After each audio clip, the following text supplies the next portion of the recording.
has gone into the system to ensure that that aspect is not a hurdle for health officials to cross. NCC has been involved with the team that is rolling out the COVID-19 vaccine program at a very early stage.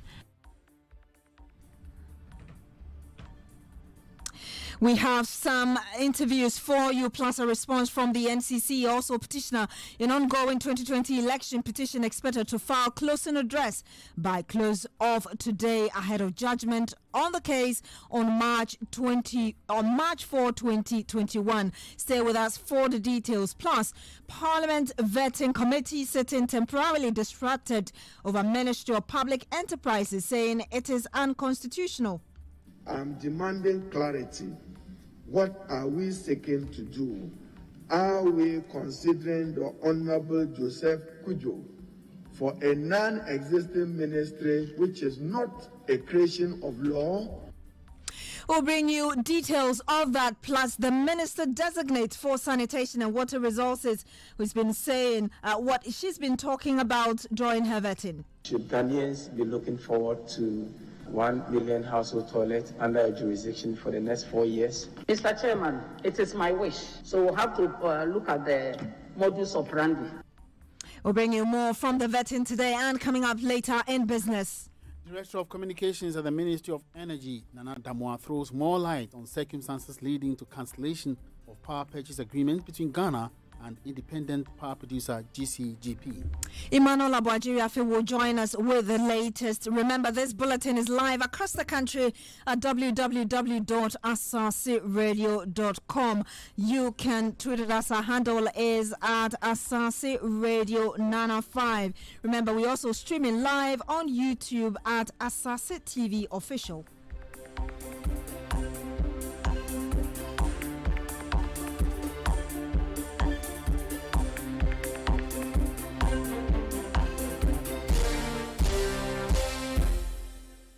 Once again, thank you very much for joining us. Finally, the country can take a slight sigh of relief as it prepares to receive its first batch of the COVID-19 vaccines. The vaccine, said to have been procured through the COVAX facility, is expected to vaccinate Ghana's targeted population of 20 million. Ghana would become the 9th country, all things being equal, in Africa to start vaccination after Algeria, Egypt, Zimbabwe and Mauritius started theirs earlier. But ahead of that, though, it is the question of how much education has been done by the state-mandated public office. The National Commission for Civic Education, NCCE, is still being asked. The National Deputy Chairperson of the Commission, Caitlin Addy, says the Commission has already been involved in serious education. Take a listen. NCCE has been involved with the team that is rolling out the COVID-19 vaccine program at a very early stage. We've been part of discussions, we've been part of decisions, and we are geared up and ready to go. The vaccine situation is a bit more peculiar compared to the campaign around COVID protocols, for instance, because this has to do with things that people are putting in their bodies for the first time, things that people are not familiar with, things that people are saying all kinds of things about, all kinds of conspiracy theories, all kinds of fake news, all kinds of positions that have been taken by, people. So the campaign around this has to be even sharper and more rigorous. It's to ensure that, people get the message and people have the confidence to take the vaccines once they become available here. What have you actually gone and done by way of education about the protocols? Is it just literally talking directly to communities of peoples? Do you go with loudhailers? What do you do? So the pickups are mounted with loudspeakers. They come, we get the pickups and we have the speakers fitted to them. So they go to the office already set up for that. And so beyond going around making announcements and stopping at places where people congregate, like markets and lorry parks and all of that, they also go deeper because there's so many places that are so sparsely populated. People are on their farms all the time and they don't really gather a lot. Sometimes it requires that you drive to a point, walk into the bush. Sometimes it requires that a pickup will not go, more of a motorbike situation. And so they do all of that. They actually go round to ensure that whatever information they're disseminating goes to as many people as they can manage to reach. Kathleen Adi is the National Deputy Chairperson of the NCCE. But if that was the case, how come many people do not seem to have much information on the vaccines and the need to take them? Asaase News spoke to a sample of them. Personally, I don't think even if I'll take it immediately. I'll wait and observe how people react after they have taken the vaccine, and then other effects that will be accrued with taking the vaccine before I make my decision to take it. When it comes, I'll wait and see whether the reactions. Some people maybe are very reactive to vaccines. So when I see that maybe people are not reactive to it, then to receive it, then I'll take it. Mostly people will take maybe health line workers and those who are already infected. When they get it and they get reactions, they'll voice out and say that they are reactive to the vaccine. So through that we'll know whether to take it or not. It depends. I'll ask my parents about it since they're educated and know more. So if they tell me that I should take it, I'll take it. Yeah, that. Please no, because I saw most videos saying that if anyone takes the vaccine, it's going to kill them, and because of that, I won't accept the vaccine to come into Ghana. You heard some people on the streets of Accra. Now, just less than 30 minutes to the bulletin, the same deputy chairperson for the NCCE confirmed in a Zoom meeting which had the presidential advisor on health, Dr. Nsiah, take part, that the commission is yet to start any serious vaccine campaign. So we haven't gone out yet, except for doing key interviews and at this stage, going on radio shows, particularly here in Accra and other major cities. We have not deployed our district education campaign fully just yet, particularly on vaccines. As you know, we're already out there doing the education on the COVID protocols. That is still ongoing, even though at a reduced level. But we have not commenced the vaccine campaign, I have to admit, except for working at a high level, and taking advantage of opportunities like you're offering me on this platform, for which I am most grateful. So that is it for now. But we are working really hard towards that. Campaign should launch in the coming days. And once it's out there, we want to make sure that the information we have to counter the fake news and misinformation out there is actually correct and it doesn't confuse people more. So you heard the deputy chairperson for the NCC, Kathleen Adi.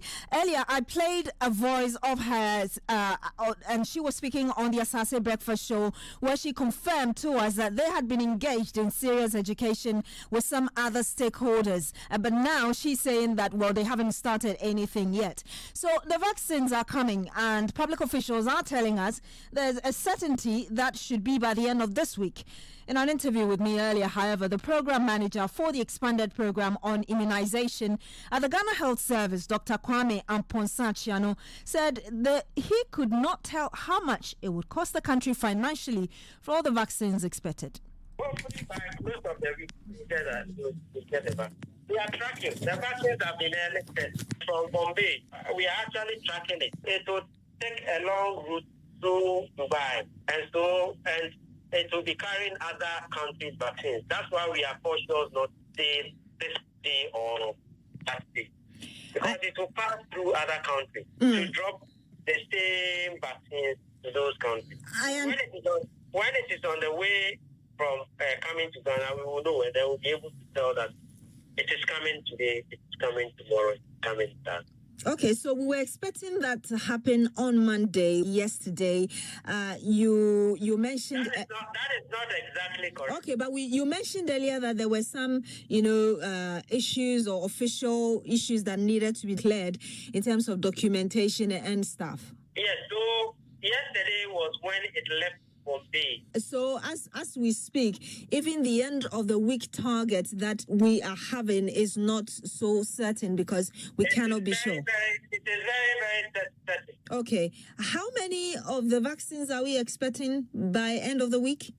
I know we are expecting, initially they said, the documentation said 384,000, but we had additional information that they are sending at least 500,000. And how much is this going to cost us? It's 0. Okay, but we understand that this is just the first batch of a number of vaccines that will be coming in. Overall, how much exactly? The country is targeting 20 million of the population to vaccinate. So overall, the number of vaccines that you're expecting, how much is it going to cost us? Okay, so overall, we are expecting, if you use the math of 20 by 2, because for most of the vaccines, if not all, we're going to give 2 doses. So that is 40 plus a little percentage for wastage. So if you estimate it as 42 million, that would be the number of doses we would expect. However, we are getting some of these vaccines free. The country signed on to what we call the COVAX facility. COVAX was put together by Gavi and its allies, WHO, UNICEF, and many other development partners. That is giving Ghana and the countries that have signed on to it vaccines for approximately 20 million of the population. So working out the math, you need to subtract.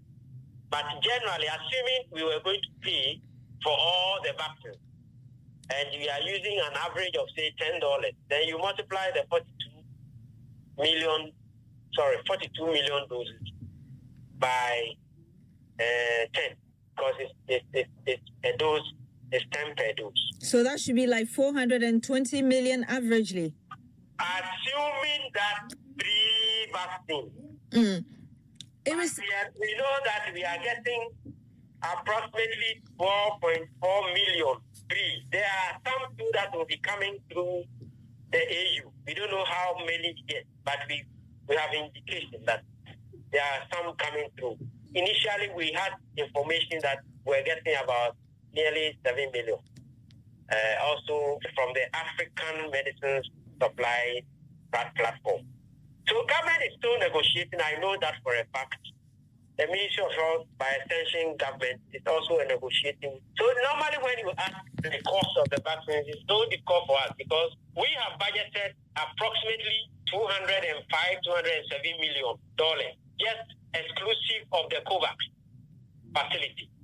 So if we get more of the free vaccines, then the budget will keep on coming down. That's why when you ask us, we go round, because we don't know exactly how many vaccines we are going to buy, because the nation is still negotiating for private sector funding. The Tony Blair Foundation is giving us some, the AU is giving us some, and so on. So that's why my talk has been very long. Doc, irrespective of this, you're looking at Tony Blair Foundation, you're also looking at private sector, but how is government on its own beyond these external sources? How is government planning to pay for this?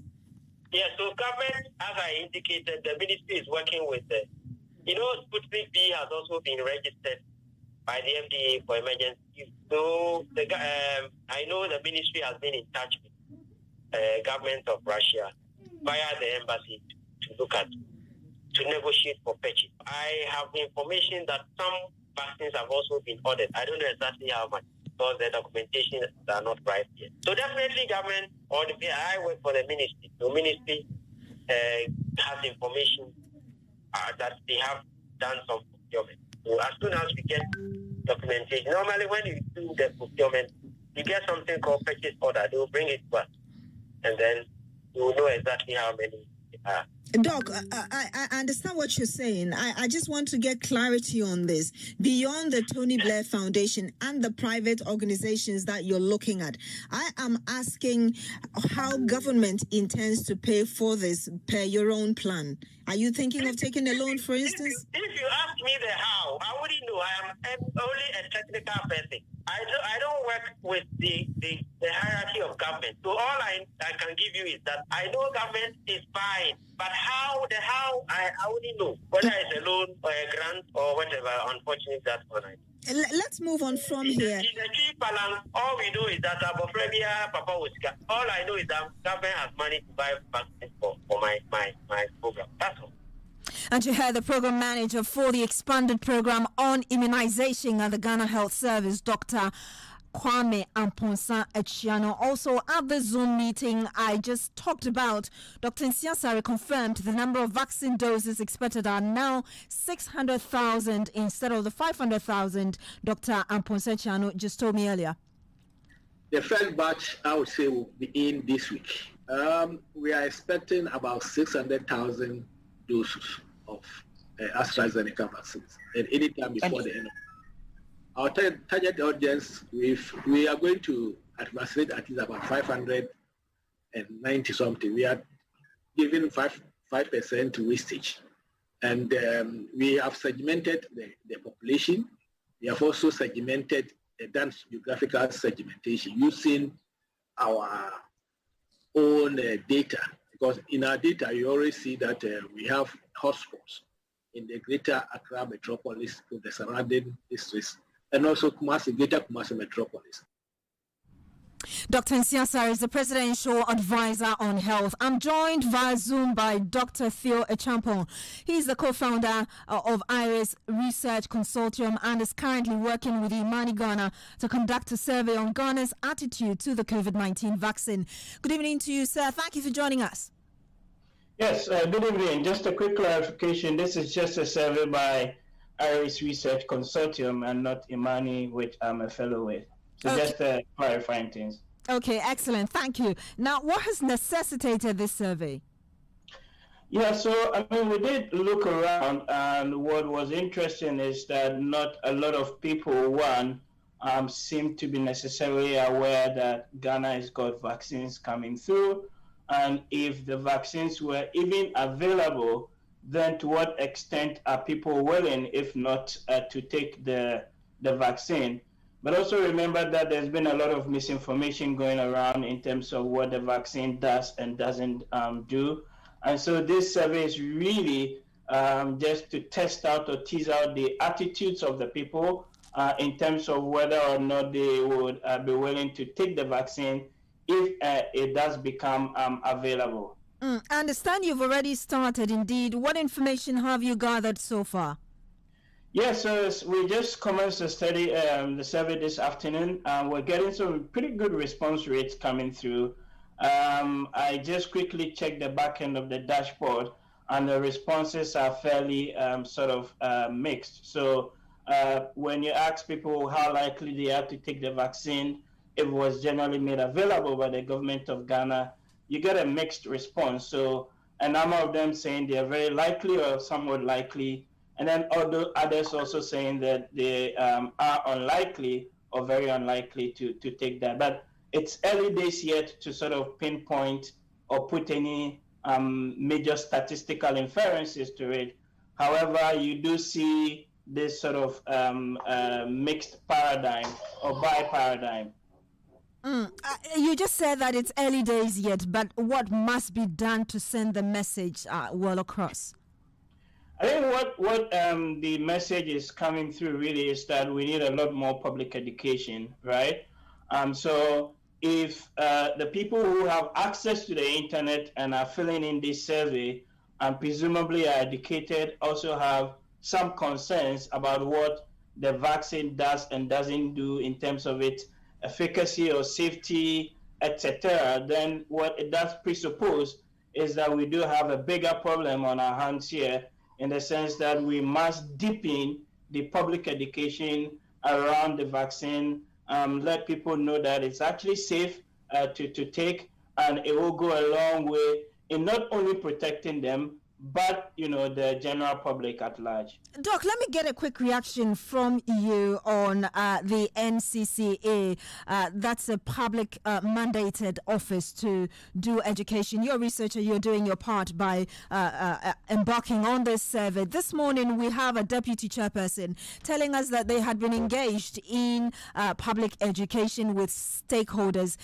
Just 30 minutes before the bulletin, there's a Zoom meeting where the presidential health advisor on health is part of, and this same person tells the meeting that, well, they are yet to start ahead of the vaccines coming in let's say less than a week. Yeah, I mean, you would have expected ordinarily a lot of the public advocacy campaign to have happened by now. Nevertheless, I still think it's not too late to do that. What it really means is that we must double up our effort, and a lot more work needs to be done to let people know that, yes, the vaccines are coming. There's a list or schedule in terms of which priority groups in the population get it, but much more importantly, that they are safe and they protect people from contracting the virus. So we've been a bit late, if you were to ask me, on the public education side of things, but we still have a few days to ramp up if we can. All right, thank you very much. We'll end it here. Dr. Theo Echampong, he is the co-founder of IRIS Research Consortium, and he's embarking on a survey on Ghana's attitude to the COVID-19 vaccine. And staying with COVID-19, the President, Nana Akufo-Addo, has appealed to the newly sworn-in 31-member Council of State to make the fight against COVID-19 a priority as part of their work to curb the spread. He spoke during their swearing-in ceremony. Members of the Council, you have been sworn into office at a difficult time in the history of our nation, and indeed of the world. We are confronted with the ravages of COVID-19, which have affected the livelihoods and lives of all Ghanaians. Through proactive measures put in place by government, we have seen a rebound in economic activities. However, these gains are now being threatened by the rising number of active cases in the so-called second wave that is sweeping the world. Winning the fight against the pandemic remains a collective duty and responsibility. So I appeal to you to help in this endeavor. You heard President Akufo-Addo there. Now, Chairman of the Council of State, Nana Akufo-Addo II, assured the President they would work in the interest of all. We hope to fully operationalize the provisions of the Act and thereby recruit highly qualified staff to enhance the efficient and effective discharge of our mandate. As you remarked, Mr. President, the wide variety of backgrounds, experiences, and competences represented on the 8th Council of State will surely enlarge our horizons, enrich our intellectual discourse, sharpen our national perspective, and give us increased focus to discharge the responsibilities assigned to us. Having worked closely with members who have been either reappointed or re-elected, and having noted the caliber of the new members, I am certain that the 8th Council of State will be even stronger in serving our people with humility, professionalism, patriotism, and above all, loyalty. Nana Akufo-Addo II is the chairman of the Council of State. Now, Parliament's Appointment Committee was this afternoon temporarily disrupted following an argument over the constitutionality of the Ministry of Public Enterprises. The minority in Parliament raised the red flag over the fact that the ministry was not recognized by the Constitution. Now, remember that the Minister-designate Joseph Kujo was vetted after the Sanitation Minister-designate today, and it was during his vetting that this happened. Here I accept. I'm demanding clarity. What are we seeking to do? are we considering the Honorable Joseph Kujo for a non-existing ministry which is not a creation of law or a creation of statute, or we are just considering him? I have no issue and I can have no issue in questioning the mandate of the President under Article 78, which gives him the executive authority to appoint ministers, but he must do so in accordance with law. To what ministry is Honorable Joseph Kujo going? There is no ministry created by the executive instrument EI 12.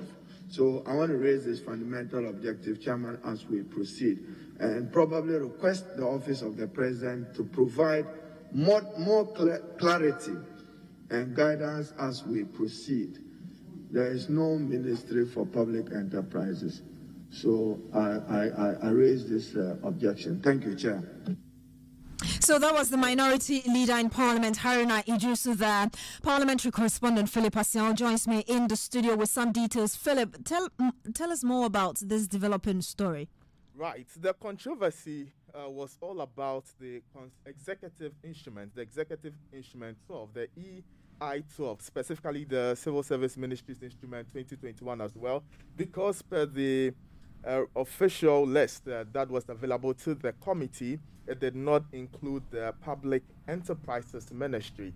And as we know, following the appearance and the ongoing vetting by the Appointment Committee, the Honorable Joseph Kujo appeared before the committee, and he is the Minister Designate for the Public Enterprises Ministry. So before the order of business could commence, the minority leader, Haruna Ijusu, drew the chair as well as other members of the committee's attention to the fact that it was unconstitutional for them to go on because they did not have clarity even as to the role that they'll be playing, because it was not contained in the EI-12. And so he was praying the chairman of the committee to seek some clarity and correspondence with the presidency to be able to get back to them accordingly.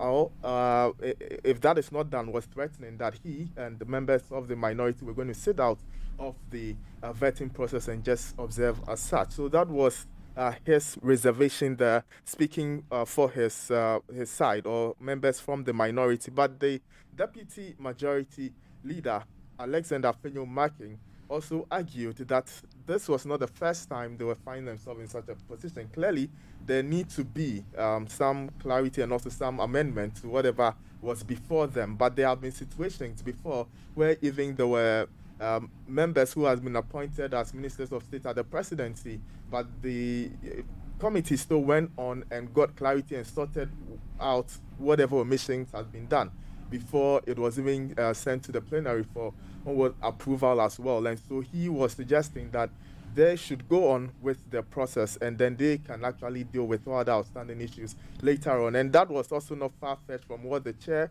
of the committee, Honorable Joseph also said, and he ruled that the vetting process should continue and that they were going to deal with that as well. As to getting correspondence with the presidency, he said he was unable to do that because that ordinarily would have to be the Speaker's office doing that, and so he, as he stood now, could not have gone behind that office to do that official communication. So they, after some consultations, of course, which was off camera, they reconvened and went on with the vetting process as such, where the minority also participated in the process. Now, beyond this, the Transport Minister Designate Kwekwe Siama was also vetted today. What did he say? Okay, so the Honorable Kwekwe Siama, who is the Minister Designate for Transport, has been answering a number of questions. Of course, he appeared before the committee around 4:30 p.m. And what has been dominating from my monitoring is the agreement or the contract between the Ghana Airport Company Limited and Frontier Healthcare Services Limited. Now, this is the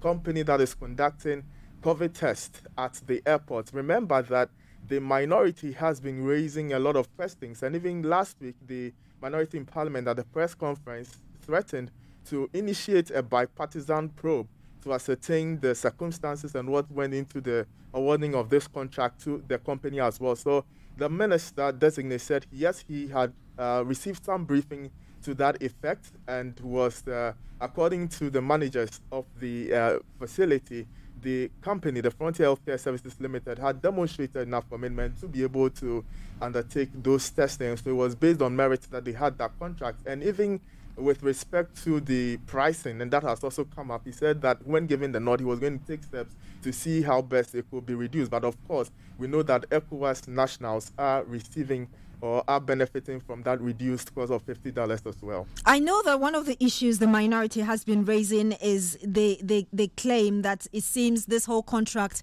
is being handled under secrecy, quote unquote, as it were. I don't know whether the minister was questioned on this and what he intends to do as regards information to the minority. In fact, for the designate to appear before the committee, when the health minister designate also appeared, he also was asked about this particular deal, and he said he knew nothing about it. And so it suggests that it was strictly between the airport company limited and then also this healthcare services limited, the Frontier Healthcare Services Limited, without directly recourse to the ministries where they are interested parties. I'm talking about health, and then you also see transport as well. But then the minister designate agreed with the committee that since they had oversight responsibilities, and since he was also just a designate and was waiting to receive the nod, then he was really going to follow up to ascertain what the real facts are and also update them accordingly. Thank you very much, Parliamentary Correspondent Philip Asiao. Now, earlier, the Minister-designate for Sanitation and Water Resources, Cecilia Dapa, was vetted. She said she intends to embark on a 1 million household toilet project to help deal with the problem of open defecation in Ghana. Now, Ghana in 2015 was ranked number 2 after Sudan in Africa for open defecation due to the woefully inadequate toilet facilities. Speaking before Parliament's appointment committee today, Madam Dapa said there must be proper mechanism to achieve this target. When it comes to the provision of some of these essential structures, we can follow up on other people who have succeeded to do this. There's always the component of GOG and the component of funding by donor partners. I see these also as a public good because we need to give dignity to ourselves. I know of MPs who have built places of convenience. I built one in my earlier life as an MP, and I believe this Gamma project that we did, MP Fabric West, and then other MPs also allow their constituents to benefit from the system. So this is my take also on that. It's a major project, and the earlier we did that, the better for all of us. So I agree with you. We'll give you this thing on it, the talk on it, so that we can relate and then see what can be done. Why don't you just, as a ministry, try and enforce the building regulations that require that there should be a toilet in every building? Thank you, Mr. Chairman. I think it's the MMDAs who are supposed to not only enforce that, but to make sure that no permit is given to any building that doesn't have. So it's for us all to make sure we insist on that, especially once it's the law. So I agree with you 110%. We need to enforce that. And that is why we need this pillar to also help and give support to the MMDAs to enforce some of these laws, because it's automatic. At times they'll go with a design, with a place of convenience, and then turn it into a room for hire. And you cannot tell people not to sleep in rooms. So essentially, we need to enforce that. You mentioned that you would love that we would have about 1 million household toilets. Should Ghanaians be looking forward to 1 million household toilets under a jurisdiction for the next 4 years? Mr. Chairman, it is my wish. So we'll have to look at the modus operandi. I do know that somewhere in 2010, we adopted the community-led total sanitation approach. It was scaled up in 2015, and the results show that it improved sanitation a lot, especially in relation to reduction in open defecation. Many NGOs, Plan Ghana, Water Aid, RING, Catholic Relief Services, and others have all supported this initiative. But then, government through the special initiative have also been embarking on community toilets, awarded many contracts to build community toilets. Isn't that in conflict with this CLTS model that we were supposed to have used to tackle open defecation? And how have you, dealt with that conflict as minister? And what is the assurance that we really have one policy moving forward in terms of how we want to deal with open defecation? Honorable Chairman, but like I said, I'll go for everything that will go to let Ghana be off this radar of open defecation. Cecilia Dapa is the Minister Designate for Sanitation and Water Resources. It's now time for News Desk, and Jema Apiaisia.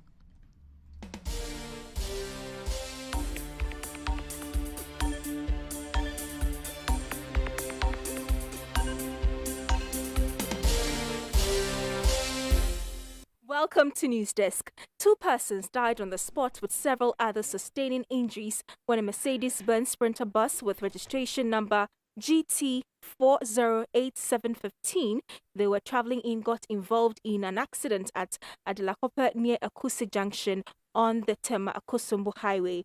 According to a statement from the Eastern Regional Police PRO, Sergeant Francis Gomado, the vehicle was heading to Passa from Ashaiman, and on reaching a section of the road at Adilakope near Asaase Junction, the vehicle burst its front tire, making the driver lose control of the steering wheel and veered off its lane, hitting a tree and killing the 2 on the spot. The rest of the passengers, including the driver, sustained various degrees of injuries and were rushed to the Asaase Government Hospital, while the body of the dead have been deposited at the mortuary awaiting identification and autopsy.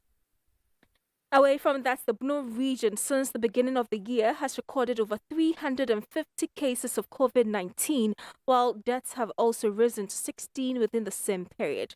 The Deputy Director Public Health of the Ghana Health Service, Dr. John Eko Otu, who revealed this, also disclosed to Asaase News that 77 students and 52 health workers are among the COVID-19 cases.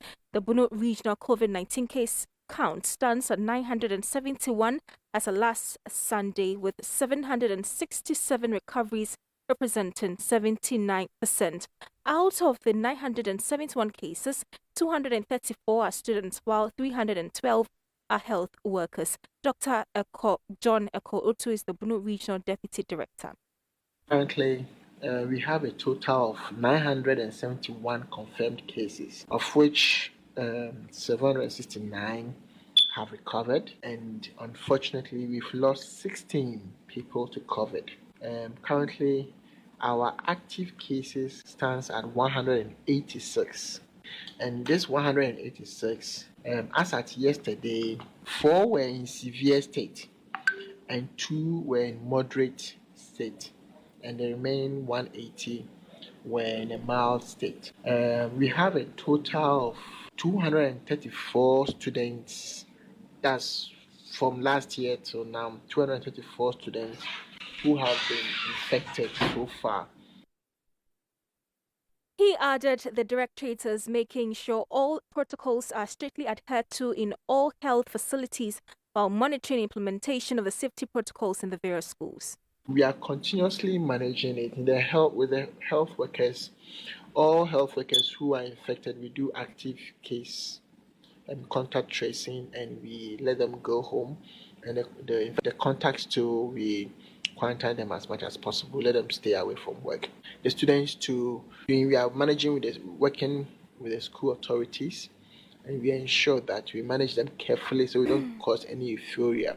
It's interesting to know that some of the students, they don't get infection on campus. They are contact of other persons and they identify. So in that situation, management is a bit easier. But so far, it's been good.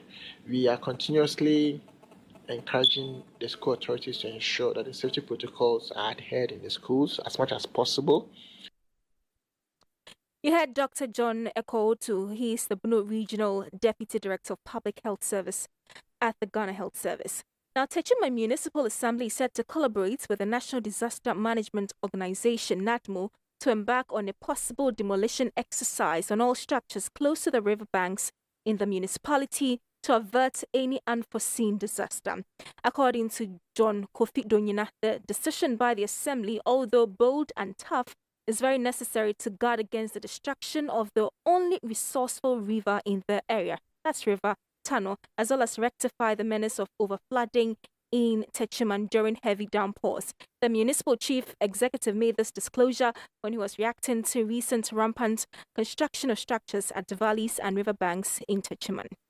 With the NANDMO in collaboration of Special Planning Committee of the Assembly has identified so many wild areas that need to be demolished.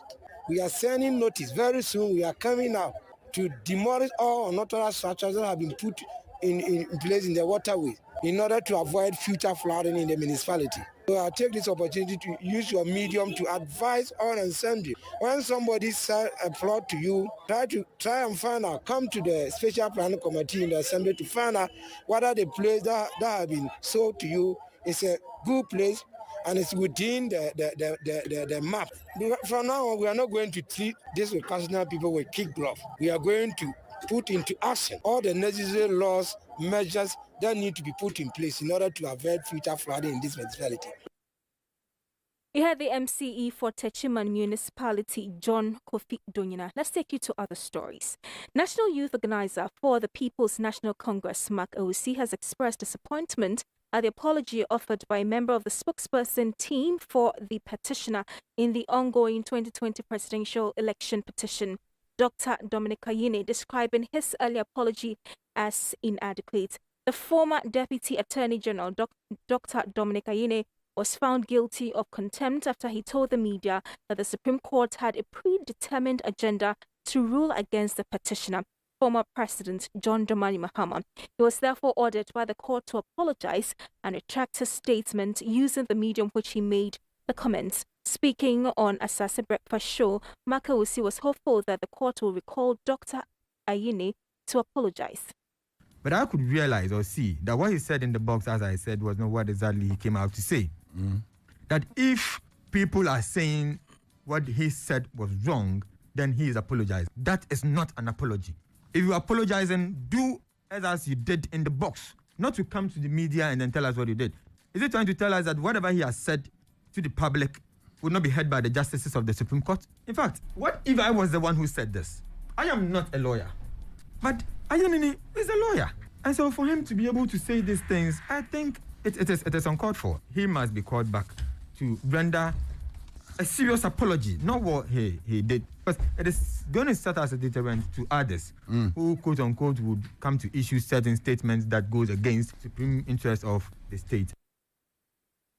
You had Mark Asaase. He is the National Youth Organizer for the People's National Congress. Ending News Desk. My name is Jema Apia. The Big Bulletin continues.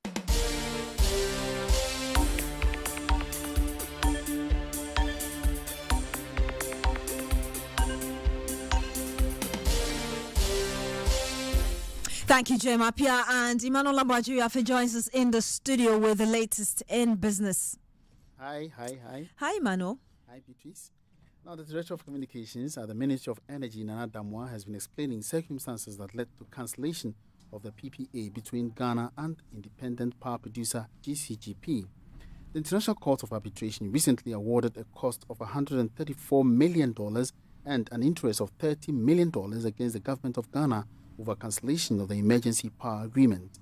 The minority in Parliament says the recent action against Ghana by the International Court of Arbitration is unfortunate and that the former Energy Minister, Boakye Jako, is solely contributed to the abrogation of Ghana's power agreement. Nana Damoah was sharing his thoughts on Asaase Radio's energy program, Energy 101, last night. It's a bit disturbing when you listen to the narrative, but I'd refer you to paragraph 154 of the final award settlement, which says that an analysis was done which estimated that the cost of terminating some of these agreements was going to be $483 million, as opposed to the $586 million that government of Ghana was going to have to shell out every year. Or if you do an extrapolation, about $7.07 billion over a period of 13 years. So clearly, an estimation was done. We understood that there was likely to be some cost associated to this. Also, it is not true to suggest that the government of Ghana just cancelled these agreements without any attempt at finding alternatives in a peaceful manner. Indeed, the letter purporting to terminate the agreements written by the ministry was written in February of the year 2018.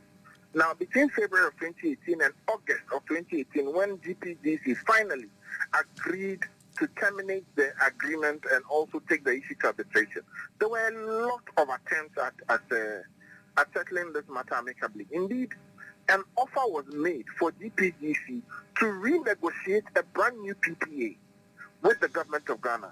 And it is also important at this stage to let the people of Ghana know that the machines that the GPGC were going to bring into the country were old machines. And that was the Director of Communications of the Energy Ministry, Nana Damwa. Our Chief Economist at the IMF, Dr. Geeta Gopinath, says Ghana must increase investment in digital economy to maximize its benefits. She says digital economy has emerged as one of the winners of the COVID-19 pandemic and that countries, including Ghana, must be strategic in using the sector to profit more from the pandemic. In a virtual interaction with economists and some students of the University of Ghana, Legon, Dr. Gopinath mentioned improved digital infrastructure and policies as some of the critical building blocks required to bolster the sector's job creation potential. The informal sector has been very hard hit also in this crisis. Again, something different from previous crises, because in the previous crisis, the formal sector would be hit hard, and you actually would see that people would then retreat into the informal sector, which would be some sort of a shock absorber. But this time, of course, given the particular features of this crisis, the informal sector also has been hit very hard. We've seen young workers being hit particularly hard, women being hit particularly hard, low-skilled workers being hit very hard. So this is the kind of landscape we are looking at this point. So as we see recoveries, when you put in growth numbers of 5.5%, it sounds good, but you have to keep in mind that there are many young workers, many low-income workers, many women who have been left behind. And we have to make sure that when the recovery comes, that even they come back into jobs. So to your question of how to make that happen, first, we know that just bringing back a stronger recovery is going to help all of these workers, right? I mean, we know that if you're going to bring back, if we can deal with the health crisis, we can make sure that there are sufficient vaccinations and people at the same time practice, prudent measures like social distancing, wearing masks and so on, we can see activity coming back. And as activity comes back and as you reopen sectors that otherwise have been shut down, you will see people coming back into jobs. And that was Chief Economist at the IMF, Dr. Geeta Gopinath, ending business tonight on Big Bulletin. Thank you, Mr. Wajiri. Now, the petitioner in the ongoing 2020 election petition, former President John Mahama, is expected to file his closing address by close of today. This is coming after the first and second respondents filed theirs more than a week ago. I'm joined in the studio now by the editor of our legal and political desk, Wilberforce Asaase. Wilberforce, has the former president filed his address yet? All right, so Beatrice, our checks from the camp of the petitioner and also from our sources at the Supreme Court Registry indicates that the petitioner's representatives are almost at the registry of the Supreme Court, if not there already, attempting to file the closing address for the petitioner in this matter. Now, what more can you tell us as regards this and moving forward to the judgment day on the 4th of March, 2021? All right, so if the sitting of yesterday at the Supreme Court is anything to go by, then you would have heard that Justice Ashikote, one of the panel members, indicated to the lawyer for the petitioner that when he asked whether they will be given the opportunity to do oral argument, he said that, well, it's important that they file their addresses. Once they file their addresses, the judge says that they'll have a look at it, and if there's a need to invite the lawyers and, for that matter, the parties to do final oral arguments, they will extend that invitation to them. But if that doesn't happen, what it means is that the court will just take into consideration the addresses that have been filed, and they will in turn prepare their judgment. Now, what's important is that the time difference between when the case was finished and when judgment will be given is just 10 days. Usually, the court will take about 3 weeks or sometimes 4 weeks to deliver its judgment. But this time around, they are doing it within the space of 10 days. And so we wait to see what will happen after the judges receive the closing addresses of both parties in this matter. And we could actually assume that they are choosing the 10 days because already before the case started, they had 42 days and now it's gone beyond the 42 days. Yes, so. Indeed. Today is the 55th day since the case was filed. And so plus another 10, we are talking about, so for now, plus another 9, we are talking about 64 days. And so at the date that the court has decided to deliver the judgment, it will be 64 days from the day the petition was filed. And that's about how many days more? About 22 days more. Almost a month. Yes, than the actual time that was supposed to. So, really, we wait to see what the judges will say. Thank you very much, editor of our legal and political desk, Wilberforce Asaase there. Benedict Owusu now joins us with the latest in the world of sports. Black Satellite coach Karim Zito has denied reports suggesting their 2-1 defeat to Gambia at the ongoing Africa Under-20 Championship was a fixed match. Well, Ghana, after beating Tanzania in their opening game and drawing against tournament favourite Morocco, were tipped to beat Gambia last night. But even with 10 men, Gambia managed to win their large group game, which of course ensured their progress to the next stage of the competition. Well, many have raised questions, with some even saying the game was fixed. Coach Karim Zito was asked this what he had to say. It's never an arranged match. We're beating. We're beating. No. Seriously, we're beating. I have not thought about that. We're beating. And then I think yesterday I told you, this is a match both countries want to win. You understand me? And we lost. As a coach, you have to understand and take your defeat in good faith. And then when you get the opportunity again, you do amendments. So it wasn't a fixed match. It's a good match we played. We saw we're playing. We want to score. They also want to defend. They don't want us to beat them. So I don't think it's far from what you are thinking. We have accepted we're beaten. That's all. So that was Black Satellite coach Karim Zito speaking there. Well, despite the team losing, they managed to make the next stage of the competition as one of the third best placed teams and will come up against Cameroon on Thursday in a quarter-final fixture. Elsewhere, the UEFA Champions League is back tonight with the defending champions Bayern Munich away to Lazio in the first leg of the round of 16 tie, and Chelsea are also in Spain to face Atletico Madrid. And that's your sport. Thank you, Benedict Owusu. Now, some COVID-19 update from the African continent, and a COVID-19 antibody survey in Nigeria suggests that 4 million people in Lagos state alone have had the virus, more than has been officially recorded for the whole of Africa. The official figure for Nigeria is 153,000 cases with 1,862 deaths. The study was done on 10,000 people from 4 Nigerian states to estimate the extent of coronavirus in Africa's most populous nation. It was conducted before a second wave began in early December. Rates of infection were initially thought to be low during the first wave of the pandemic. The country recorded its highest daily infection rate in January when it logged 1,600 new cases, suggesting many more people were infected in the second wave. It's now time for entertainment, and Andy Seppa joins us in the studio. Hi, Beatrice. Hi. Well, so Twitter is heating up as two leading dancehall artists, Shatta Wale and Samini, fuel their rivalry known in showbiz as beef. Shatta Wale has responded to Samini's claim, suggesting that he has sought the help of Nam1's xylophone music to save his career.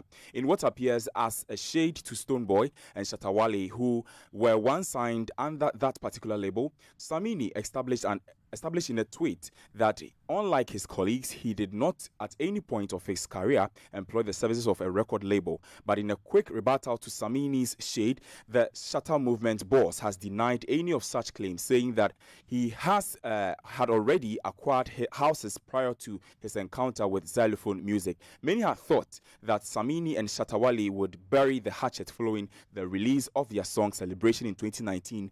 The two dancehall rivals have had one of the long-lasting beefs in the music industry. And so that's the latest in the world of entertainment. Back to you, Beatrice. Thank you, Andy Sepen. That's how we end the big bulletin here on Asaase Radio. Our top stories: Ghana to receive 600,000 doses of vaccines by end of this week. But Ghana Health Service falls short to tell us how much it is going to cost the country financially. And Parliament's vetting committee sitting temporarily disrupted over Ministry of Public Enterprises, saying it is unconstitutional. My name is Beatrice Edu. Thank you very much for joining us today. Log on to asaseradio.com for more news. Business PM is up next with Prince Moses.